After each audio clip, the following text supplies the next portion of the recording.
Hi, my name is Yoojin and I'm a PhD student at the University of Stuttgart in Germany, and I'll be presenting our work on a system for traded control teleoperation of manipulation tasks using intent prediction from hand gestures. Robots are becoming more advanced, and the intelligent robots can substitute humans to accomplish tasks in hazardous environments. However, current state-of-the-art robotic systems lack robustness and adaptability, and teleoperation is a solution towards controlling robots in these dynamic environments. To gain maximum performance of the system, it is important to properly leverage the human intelligence and the robot's partial autonomy.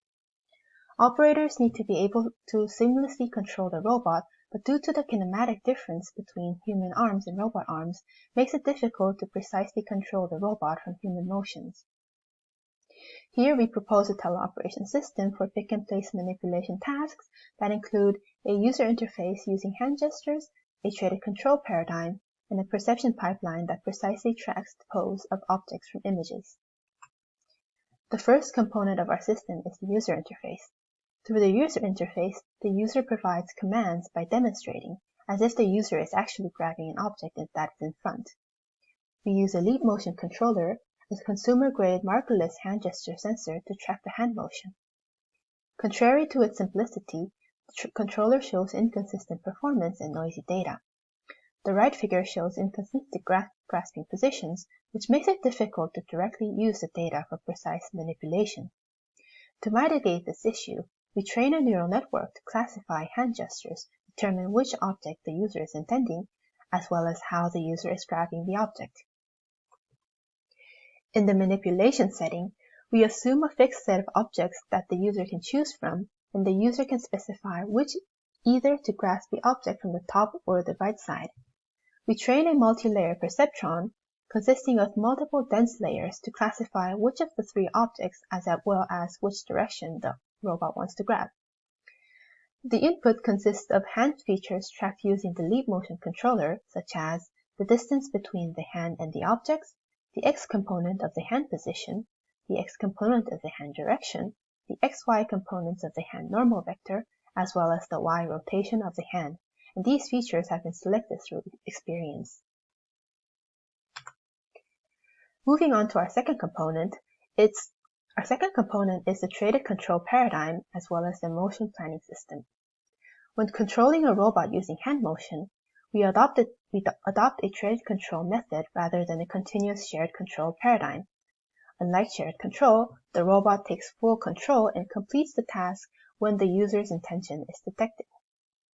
This is useful during precise manipulation such as grasping, and can also circumvent issues that arise from the kinematic differences between the human arm and the robot arm. The robot environment as well as the robot motion controller is based on the RAI interface. The RAI interface consists of a physics-simulated environment as well as a motion optimization solver. Once the goal object and its grasping direction is identified from the intent prediction network, the robot can already start planning grasping trajectories towards the object in accordance to the user's intent, rather than waiting until the user finishes the trajectory. To plan robot trajectories, it's crucial to know the exact position of the objects to perform grasping manipulation, which leads us to our last component, the object tracking pipeline.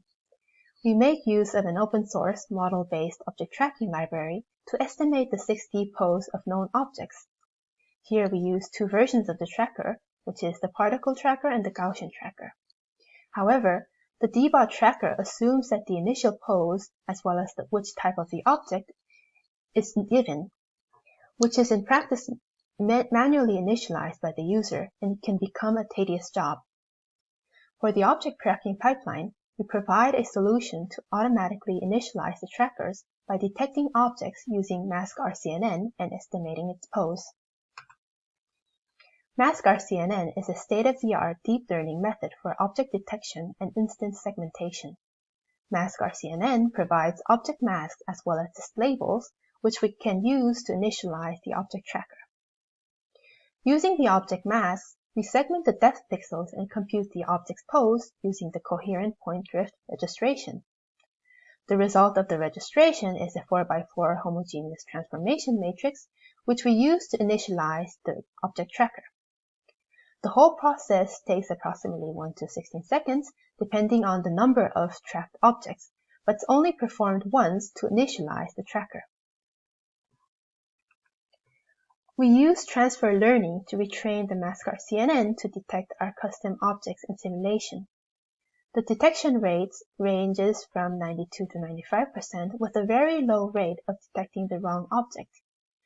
The initialization using mascot CNN turned out to be fairly robust, and as long as the detected label is correct, a decent mask was adequate enough for estimating the initial pose.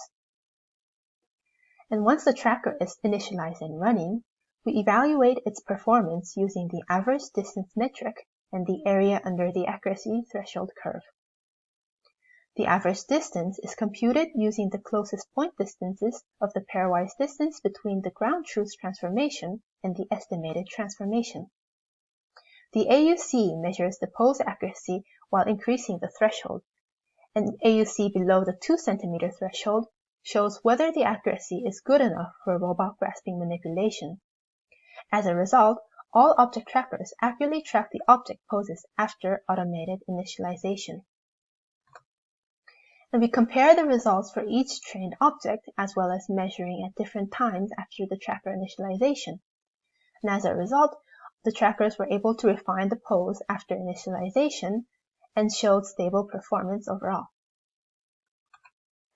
And we compare our objects to similar objects in the YCB dataset in terms of size and form, as shown in the table. A direct comparison of the results to prior work in pose detection is not completely fair, due to the different datasets and that we used simulated images. But we show that our object tracking pipeline is robust enough to be applicable in a robot manipulation setting.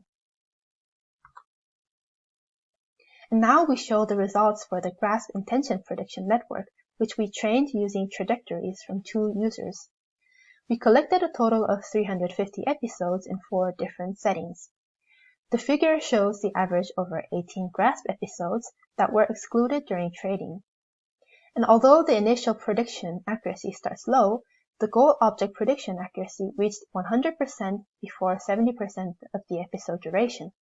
The grasp fraction also reached up to 89% at termination. Combining our components, we designed a teleoperation task to test the efficacy of the system. The task is to perform a sequence of picking motions to grasp 3 objects, and we hypothesize that early prediction of user intent will result in a faster task execution. We evaluate the task using simulated users, the normal, the noisy, and the biased. Noisy and biased users are human trajectories injected with noise to simulate different behaviors of users. For instance, the biased user shows the user perceiving the object closer than it actually is. And we compare 2 modes. The early mode, where the robot makes use of the intent prediction and starts to plan its motion as soon as it predicts a goal, and the late mode, where the robot waits until the user finishes the demonstration. From the results, although it shows a small compromise in the prediction accuracy, the early mode was able to finish sequence of tasks faster for all user types, approximately 5 seconds. In addition, it's worthwhile to note that the prediction accuracy showed similar among different users, proving that the prediction model was robust enough to tolerate noisy different users.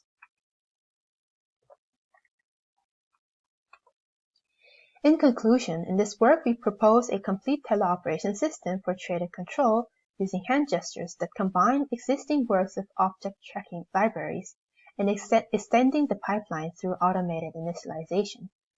As the majority of our work is done in simulations, limitations may arise when applying to the real robot setting, and thus we focus on that for our future work.